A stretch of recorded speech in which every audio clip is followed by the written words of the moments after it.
Good morning, welcome back to the channel. আশা করি তোমরা সবাই অনেক বেশি ভালো আছো, আমিও ভালো আছি। আমি হাসনু হেনাই আমি হাসনু হেনা একটা নতুন ব্লগ নিয়ে চলে এসেছি।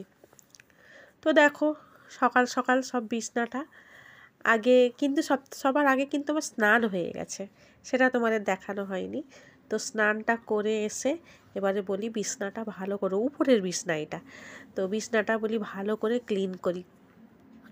তো এবারে দেখো, চাদরটা তুলে নিয়েছি, ভাবলাম যে আজকে ওয়াশিং মেশিন চালাবো। আজ তো সানডে, তো ভাবলাম আজকে ওয়াশিং মেশিনটা চালাবো।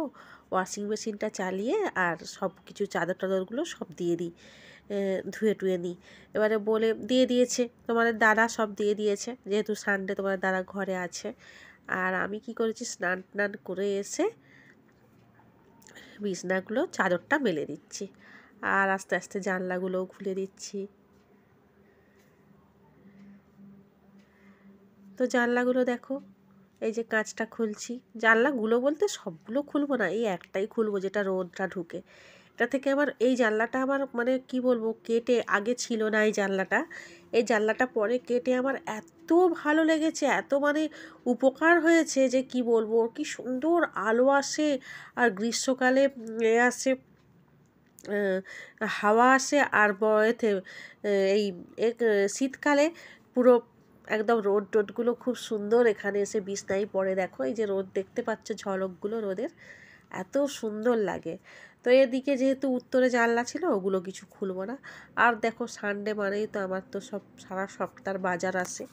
সারা সপ্তাহ সবজি বাজার তো মানে তারা শনিবার রাত্রিবেলাতেই করে নিয়েছে।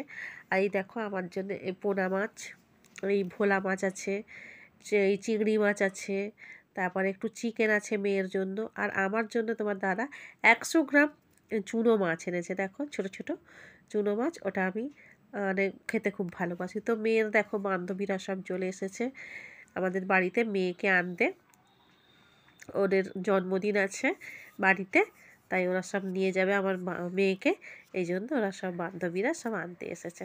তো এসে বললাম যে তোমরা ক্যামেরায় আসবে, বললো হ্যাঁ কাকিমা, কোনো অসুবিধে নেই, তাই এসেছে। এসে দেখো এখানে এই যে রান্নাঘরটা, এবারে সব মাছগুলো, না মাছগুলো রয়েছে, আগে রান্নাঘরটা সব বলি ক্লিন করে নিই। তো রান্নাঘরটাকে ক্লিন করে নিচ্ছি, গ্যাস ট্যাসগুলো একটু ডিপ ক্লিনই করছি। সারা সপ্তাহ তত ডিপ ক্লিন হয় না, এমনি একটু মুছে টুছে নিই, সেটা ঠিক আছে, কিন্তু ডিপ ক্লিনটা আমার সারা সপ্তাহ খুব একটা হয়ে ওঠে না। আসলে জানো তো, একটু বেলাতে উঠি, ভোরবেলা সব কিছু করে দিই তোমার দাদাকে, তারপরে সব কিছু একটু বেলায় উঠে না, এই ছোটোবেলা তো অনেক কিছু কাজ করতে পারি না জানো। তো সেই জন্য একটু এটা করছি, গ্যাসটা মুছে নিচ্ছি। তো মেয়ে বললো মা আমি তো ওরা আনতে এসছে, আমি যাবো, বলি হ্যাঁ যাও, অবশ্যই যাও, বাচ্চারা সব একটু আনন্দ করবে। আর দেখো জীবনটা ওদেরও তো আনন্দ, সবসময় পড়াশোনা করতে কি আর ওদের ভালো লাগে, ওরাও চাই যে আমরা একটু আনন্দ করি, একটু মজা করি। তো বলছি যাও। তো এখানে দেখো সব কিছু পরিষ্কার করে নিচ্ছি, টাইলসগুলো একটু পরিষ্কার করলাম, করে সব মুছে নিচ্ছি। মুছে নিয়ে এবারে একটু ভাত আমার কিন্তু হয়ে গেছে, আগেই ভাত করে নিয়েছি। আর এই চুনো মাছটা ধোবো, সব মাছগুলোও ধোবো, ধোয়া হয়নি এখনও। তো ধুয়ে টুয়ে নিয়ে দেখো এখানে এসে বসেছি, বসে মেয়েকে বললাম যে বিস্কুটগুলো সব ঢেলে নাও। ডিমের সব বিস্কুটগুলো সব শেষ হয়ে গিয়েছিল, ব্রিটানিয়া বিস্কুট, তারপরে এমনি টপ বা গুগলি যেগুলো, ওটাগুলো, তারপরে একটু কুকিজ আনে তোমাদের দাদা। আমি পছন্দ করি না কুকিজ, আমার মেয়ে আর তোমাদের দাদা একটু কুকিজটা খাই, আর বলছি একটু কুকিজটাও ঢেলে নাও। তো মেয়ে এই কাজটা আমি মেয়েকেই দিই জানো। আমার না এই কাজগুলো করতে ভালো লাগে না, এই বিস্কুট ঢালার কাজগুলো, চানাচুর বিস্কুট ঢালা আমার একটুকুও ভালো লাগে না।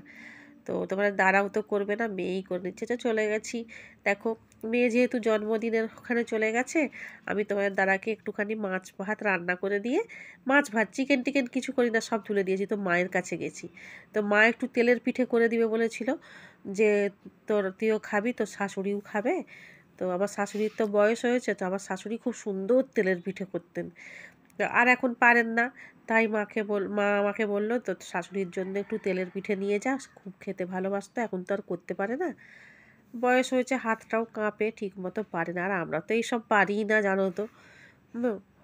তো মা করে দিচ্ছে আর আমি নিয়ে যাব। তো দেখতে থাকো তোমরা। মা এগুলো খুব মায়েদের হাতের পিঠে মানেই খুব, আলুর পরোটা পিঠে ব্যাপক হয়। আমার মা খুব সুন্দর সব পারতো জানো তো। আমার মা একটা অ্যাক্সিডেন্টলি মানে একটা এতে মানে শখ পেয়ে সেগুলো সব কিছু ভুলে গেছে। নাহলে আমার মায়ের হাতের রান্না পিঠে এত সুন্দর, সব মায়েদেরই হাতের সুন্দর, কিন্তু আমার মাও সব কিছু পারতো, সব কিছু করতো। ওই যে বললাম একটা শখ পেয়ে তো আমার মা সব কিছুই যেন এখন একটু এলোমেলো হয়ে গিয়েছে সব কিছুটা, তবুও চেষ্টা করে। আমি তাকে ঠিক করার চেষ্টা করি যে মা তুমি সব করো, তুমি একটু করো, এই শখগুলো রেখে, শখ রেখে কি হবে। হ্যাঁ, বলে দেখো চলে এসেছি, চলে এসে এখানে বাড়িতে এসে ঘুমিয়ে পড়েছি। আর তোমাদের একটু টাটা করে দিচ্ছি যে এখানেই আমার ভিডিওটা আজকে আপাতত শেষ করলাম। Good night.